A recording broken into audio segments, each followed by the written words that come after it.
ধর্মীয় পরিসরে সৌজন্য বিনিময়, রাজনৈতিক বার্তায় সরব কংগ্রেস প্রার্থী। শুক্রবার জুম্মার দিনে দুর্গাপুরের 14 নম্বর ওয়ার্ডের নঈমনগরে নুরি জামা মসজিদে উপস্থিত হয়ে নামাজের পর মুসল্লিদের সঙ্গে শুভেচ্ছা বিনিময় করলেন দুর্গাপুর পশ্চিমের কংগ্রেস প্রার্থী তরুণ রায়। পরে তিনি নিজেও নামাজে অংশগ্রহণ করেন। এই উপস্থিতিকে ঘিরে এলাকায় রাজনৈতিক মহলে যথেষ্ট চর্চা শুরু হয়েছে। মসজিদ চত্বরে দাঁড়িয়ে তরুণ রায় বলেন, ডক্টর বিধানচন্দ্র রায়ের করা দুর্গাপুর আজ সংকটের মুখে। বহু মানুষের আত্মত্যাগে গড়ে ওঠা এই শহরকে রক্ষা করতে হলে আবার কংগ্রেসকে ফিরিয়ে আনতে হবে। নিজেকে ভূমিপুত্র উল্লেখ করে তিনি আরো বলেন, আমি আল্লাহর কাছে প্রার্থনা করেছি যেন আমাদের এই সোনার বাংলা আবার উন্নয়নের পথে ফিরে আসে। সকলের আশীর্বাদ চাই, আপনারা আমাকে একবার সুযোগ দিয়ে দেখুন।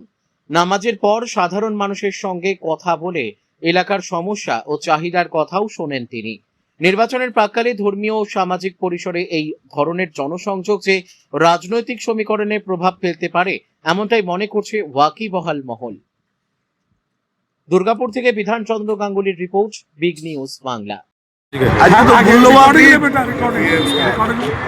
আজকে জুম্মাবার আমি মসজিদে এসেছি আজকে দোয়া দিতে, যে দুর্গাপুর বিধানচন্দ্র রায়ের দুর্গাপুর যে শ্মশানে পরিণত হতে যাচ্ছে, বহু মানুষের আত্মত্যাগের পরে এই দুর্গাপুর, সেই দুর্গাপুর বাঁচানোর ক্ষেত্রে আবার কংগ্রেসকে ফিরিয়ে আনতে হবে।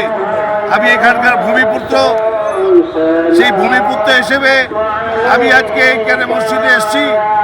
একটা মুহূর্ত, যে মুহূর্তে আজকে আল্লাহর কাছে দোয়া করছি যে বাংলার পরিবর্তন, বাংলার সেই সোনার বাংলাকে নিয়ে আসার জন্য, দুর্গাপুরকে, সেই দুর্গাপুরের হিত গৌরবকে ফিরে আনার জন্য সবাই আমাকে আশীর্বাদ করবেন, সবাই দোয়া করবেন।